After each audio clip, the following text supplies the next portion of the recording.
Құрметті оқырман, Өмір Ай каналынан басқа да қызықты, әсерлі әңгімелерді тыңдағыңыз келсе, лайк басып, пікір қалдырып тіркеле кетіңіз.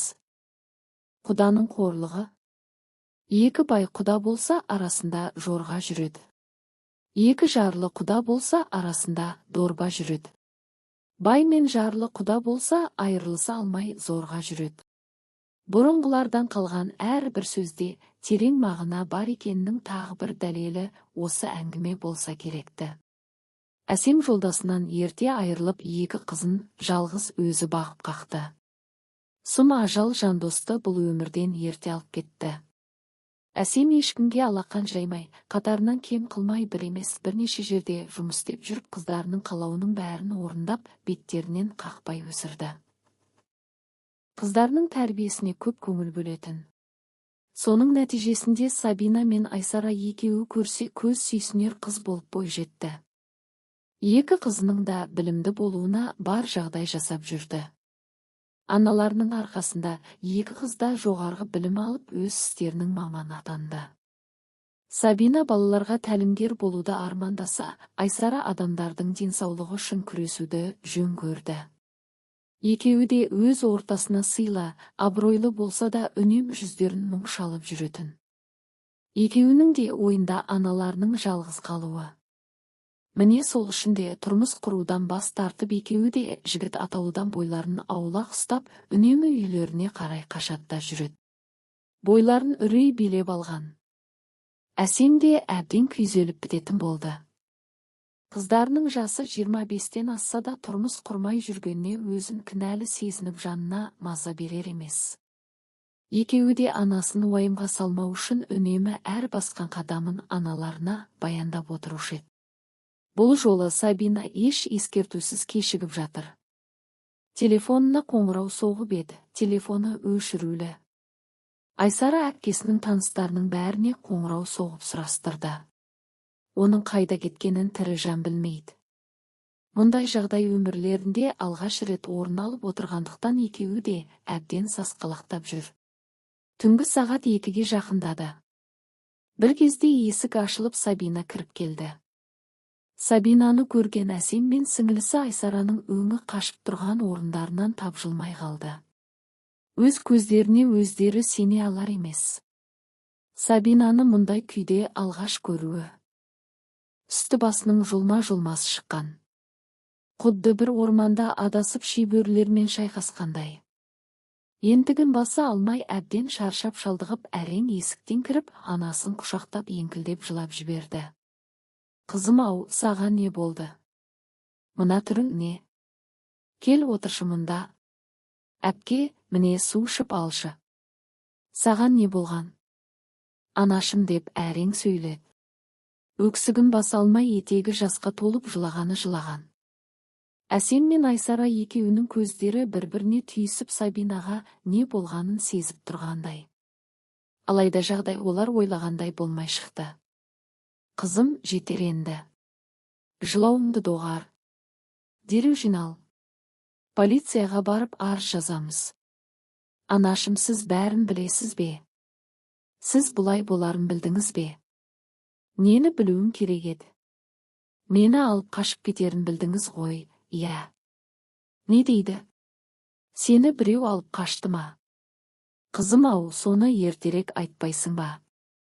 Мен сенің абыройыңды біреу аяққа таптаған екен деп зәрем қалмады ғой. Өткен жолы сіз айтып жүрген, ауылдағы танысыңыздың ұлы мені күштеп алып қашып кетті. Сен сонда ол жақтан қашып кеттің бе? Сенің денің дұрыс па? Жасың болса 27-ге келді. Неге қашып кеттің? Ол жігітті танисың, бөтен жер емес. Неге бұлай жасадың? Менің тұрмысқа шыққым келмейді. Неге? Не үшін? Сізді қимаймын, анашым.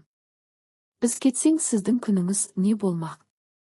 Өмір бақи жападан жалғыз не істейсіз? Өмір бақи деген сөзіне келіспеймін. Сөз бар ғой. Жарлы деп айтпа, пайғамбарға сөз тиеді.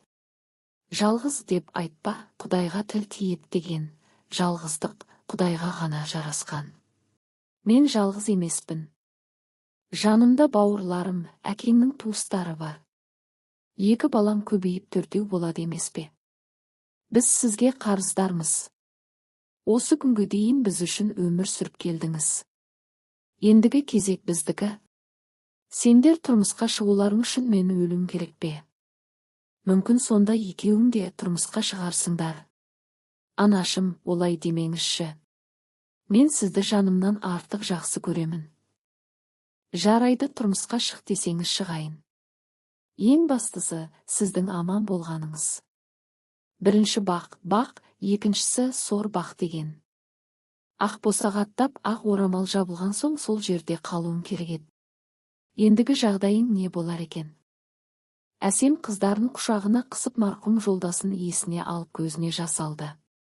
Қыздарының да әкелеріне деген сағынышы күн сайын артпаса, басылар емес.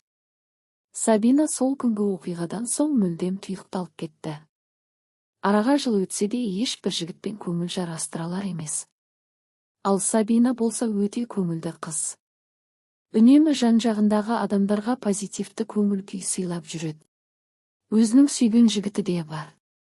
Тек тәрбиеден аттамай әпкесінің тұрмыс құруын күтіп жүр. Ал сүйіктісі Әміре болса ғашығын өз еліне келін етуге асық. Міне бүгінде қос ғашық кәрі қыз атанған Сабина үшін тағы да ренжісіп отыр. Жаным, анам ертерек үйлен деп қыспаққа алып қоймай жатыр. Қашанға дейін осылай жүреміз? Мен саған айттым ғой. Әпкемнен бұрын тұрмысқа шықпаймын. Әпкең мына жүрісімен қу тізесін құшақтап жалғыз өтетін шығар. Олай деме. Оның жаны қалай күйзеліп жүргенін сен түсінбейсің. Әпкең тұрмысқа мүлдем шықпаса қайтесің? Неге шықпайды екен? Әлі-ақ өз теңін тауып бақытты болады. Осыдан қарада тұр. Менің әпкем тұрмысқа шықпай қалатындай бір кемшілігі бар ма? Мен олай деген жоқпын ғой. Мені дұрыс түсінбедің. Асығыс болсаң басқа қыз тауып үйлене бер. Мен қазір тұрмысқа шықпаймын.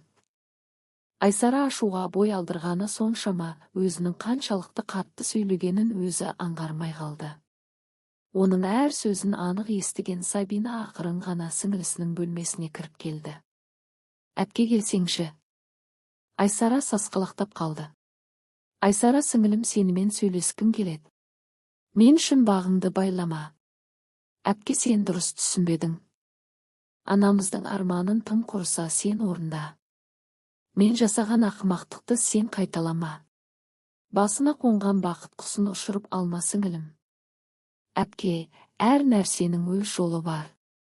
Мен тек сенен кейін ғана тұрмысқа шығамын. Ел жұрт мені ақ босағадан қайтқан, ақ орамалды аяққа таптаған деп жүргенде, қай ақымақ мені өзіне жар етеді дейсің? Анамызға қарашы. Уайымнан шашына ақ түсіп жүзін әжім басуда. Сен бақытты болуға лайықтысың. Бағыңды байлама. Мен саған еш өкпелемеймін. Керісінше сен бақытты болсаң біз де қуанамыз. Әпке, келші құшақтайын. Апалы сіңілі екеуі бірін-бірі құшақтап жылап, одан соң ұзақ уақыт шер тарқатып әбден шүйіркелесті. Айсара әпкесінің ризашылығын алған соң иығынан ауыр жүк түскендей өзін жеңіл сезінді. Іштей бұл сүйінші хабарын сүйіктісіне жеткізгенше асығып тұрды. Әпкесі шығып кеткеннен дереу Әміреге қоңырау соқты. Қуанғаны соншама уақытқа қарамаған болатын.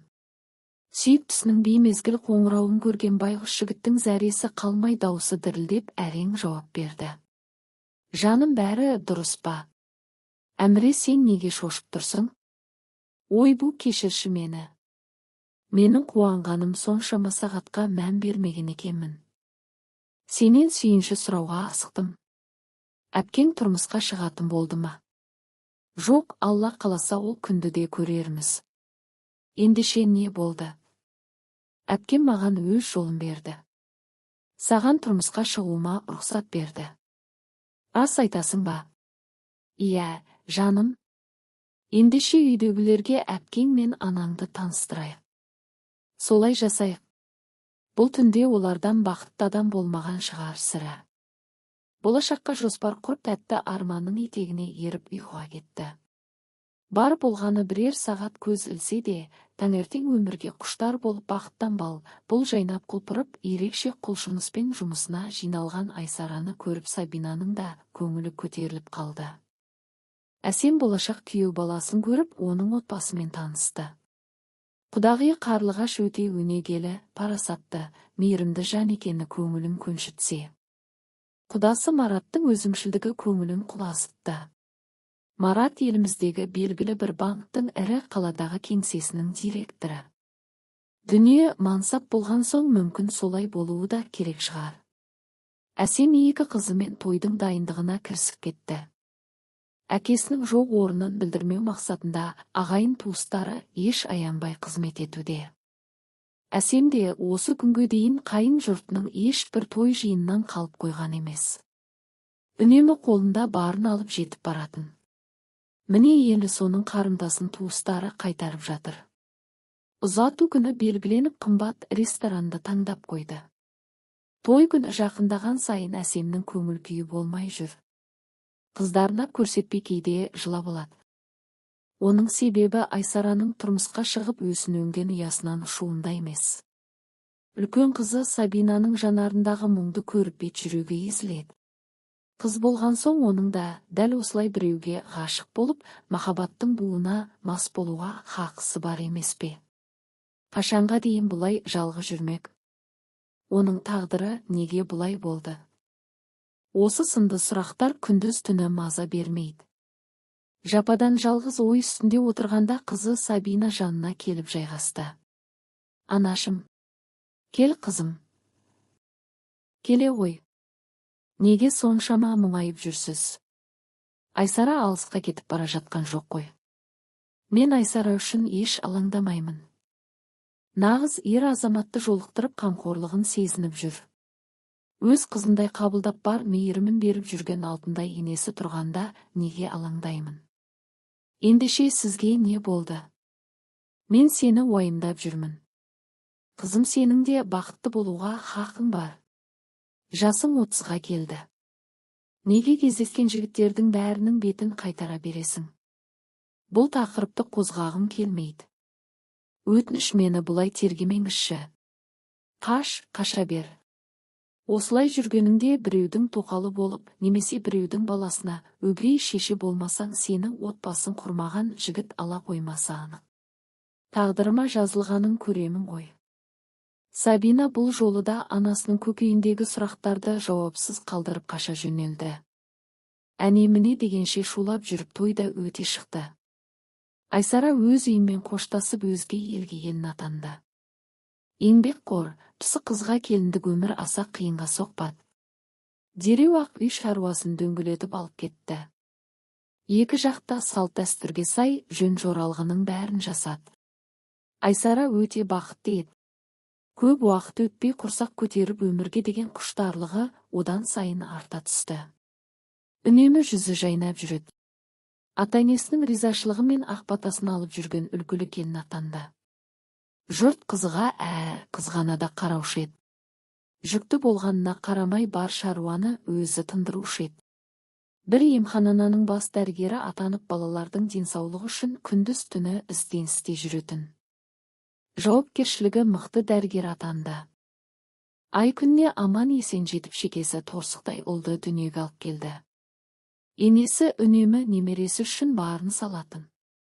Күндіз түні жанына шықпай келіні мен немересіне күтім жасап жүрді. Қарлығаш пен Айсара екеуі бір-біріне өте бауырмал болды. Әсем мейрамханада аспашы болып жұмыс істейтін. Таңнан кеш кетіп жүретін болған соң соңғы кезде балтыры сыздап жүргенін жиі айтып жүр. Сабина қаншама рет үйде отыруын сұраса да жұмысынан бас тартпай қырсығып жүр. Айсараның ұлы енді ғана 2 айлық болғанда Қарлығаш отырған жерінде қисайып ұйықтаған күйі қайта оянбады. Тосыннан келген ажал бұл отбасын әбден есеңгіретіп тастады. Оның өлімі шешімі жоқ жұмбақ секілді. Дені сау адам бірақ сәтте еш жері ауырмай көз жұма салуы миға қонымсыз секілді. Бәрі де бір Аллаға аян. Жаназасына жиналған елдің санына да есеп жоқ. Айсараның жаны күйзеліп жүрсе де, үйде өзінен басқа әйел адам болмаған соң әрі-бері шапқылауға мәжбүр. Әсем 1-2 күн ғана жиен немересіне қарап, одан соң жұмысына қайта шығып кетті. Айсараның үйіне келер қонақтардың аяғы азаяр емес. Ұлы шырылдап жылап анасына күні-түні маза бермейді. Таңдан кешке дейін көңіл айтып келген адамдарға шай ұсынып жүгіріп жүр. Әбден шаршап шалдықты. Күйеуінен рұқсат сұрап анасын көмекке шақырды. Анашым, марқұм енемнің 40 күндік асы өткенге дейін біздің үйде тұра тұрсаңыз деп едім. Немереңізге қарамасаңыз болмайды. Қызым, менің жұмысым бар ғой. Сол ақшаны мен ақ сізге төлейін. Не азап сізге, аяғыңыз ауырып әрең жүргенде. Келіңші, өтінем. Әсем қызының даусынан әбден шаршағанын сезіп жоқ деуге дәті жетпеді. Өзімен өзі емін еркін жүріп тұратын адамға бөтен үйде қону біраз қиынға соғары анық. Амал нешік ана болған соң қыз үшін келісім берді. Әсем күндіз-түні немересін бір жылатпай күтім жасап жанынан бір елі ажырамады. Әр бейсенбі сайын ағайын туыс жиналып ас берілді. Әсем негізі өзіне күтім жасап жүретін, өз жасынан әлде қайда жас көрінетін. Фигурасы да 18 жастағы қыздыкіндей әдемі келіншек. Танымайтын адамдар кейде Айсараға әпкең бе деп сұрақ қойып жатады. Немересіне бауыр басып, бұл үй мен үйдің адамдарына үйренісе бастады. Әйтсе де өз үйіне қайтуға асығып күн санап жүр. Өз шаңырағына оралуға аз ғана күн қалғанына қуанып мәз болып жүрді. Мінекей көзді ашып жұмғанша 1 айға жуық уақыт зулап өте шықты. Айсара енесінің 40 күндік асына дайындалып жүр. Күн сайын базар аралап үйіне кеш түскенде келеді. Үйінің перделерін жаңартпақ болып тігіншіге пердеге тапсырыс берді. Кешкі астан соң жолдасы екеуі перделерді алып келуге қаланың шет жағындағы ауылға кетті. Немересі түні бойы ұйқы бермейтін болған соң ол ұйықтағанда Әсем де шаршап ұйықтап қалады. Шырт ұйқыда жатқан. Кенет құлағының түбінде біреудің ыстық демін байқап шошып оянды. Өз көзіне өзі сене алар емес. Жанында құдасы Марат тұрды. Сіз не істеп тұрсыз?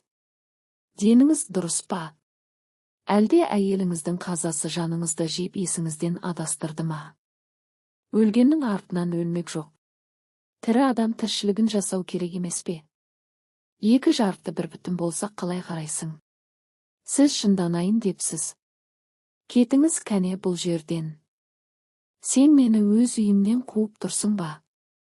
Қыпша белін қылпылдап өзің менің нәпсімді қоздырдың.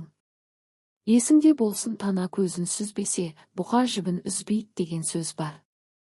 Осыдан қазір күйеу бала келсе, бұл ісіңіз үшін сізді аямайтын болар сірә. Аяғың ауырып әрең жүр деп естідім. Кәне құшағыма келші. Мен саған өмір бойына жететін ақша берейін. Қайтесің өзіңді қинап жұмыс істеп? Сенің харам ақшаңның маған қажеті жоқ. Марат сол кезде адам кейпіндегі хайуан секілді еді. Немересінің шырылдап жылағанына карамай өз арам ойын жүзеге асырды. Құдағиын зорлап төсектес болуға мәжбүрледі. Әсемнің күресуге шамасы жетпеді. Осылай жесір құдағи өз құдасынан қорлық көрді. Еңкілдеп жылап өзін тоқталар емес. Қызы келсе болды, оны дереу күйеуінен ажыратып бүкіл дүниесімен қосып мына үйден алып кетпек болды. Осыдан қазір қызың келсін, бұл үйде оны 1 секундқа қалдырмаймын. Ұятсыз алжыған шал. Мейлі алып кете бер. Одан менің ештеңем кетпейді. Менің неше күндік өмірім қалды дейсің. Bir күнде өлемін де қаламын. Балама басқа қатын табылар. Ал сенің қызыңа не болады? Болашақта дәл сен секілді қорғансыз болып біреуден жәбір көрмесіне кім кепіл? Мен келінге ризамын. Оған еш зиян келтірмеймін, уайымдама. Бұл жөнінде біреуге жақ ашсаң қиналатын тек қызың ғана. Ең алдымен сүйіктісімен ажырасуына мәжбүр болады. Тым құрыса мына баланы аясаңшы құдағи. Әкесі бола тұра тірі жетім болып жүреді ме? Алла жазаңды берсін сенің. Неменеге сонша долданасың? Күйеуге өтпей қалатындай жас қыз емессің ғой. Аузыңды жап. Әйтпесе сені бауыздап тастаймын. Қарғыс атсын сені. Әсем немересін бауырына басып етегі жасқа толып жылады. Қартайғанда мұндай қорлық көремін деп ойламаған еді. Марқұм жолдасының алдында өзін айыпты сезініп жаны әбден азапталды. Құдасының сөзінің жаны бар. Екеуінің де бір аяғы төрде болса, бір аяғы көрде. Жастардың өмірін ойрандауға хақым жоқ деді ме қызы келгенге дейін өзін реттеп жуынып шайынып немересінің сүтін ішкізіп ұйықтатты. Қызы келгенде өтірік ұйықтаған кейіп танытты. Таңертең ертемен ешкім оянбай тұрғанда бұл үйден қашып кетті. Қызыма зияның тисе ажалың менен болады деп құдасына хабарлама жіберді. Анасының бұл ісін Айсара түсінбей ұзақ ойланды. Анасы ауырып тұрмын, қатты шаршадым десе де сене алар емес. Әр сөйлескенде қайын атаң жақсы ма деп сұрағанда қызы тоқтамай мақтай жөнеледі. Сол түннен кейін Әсем ол үйге қайта қадам баспады. Енді міне араға 3 жыл салып бірнеше күн бұрын ғана Мараттың жаназасына барып келді. Жүрегі қысылып қаза болыпты. Үйді көрген бойда сол түнгі қорлығы есіне түсіп ескі жараның беті қайта тырналды. Алайда алдынан жүгіре шыққан немересін көріп көңілі аздап көтеріліп қалды. Бұл құпияны мен өлгенше ішімде сақтауға дайынмын.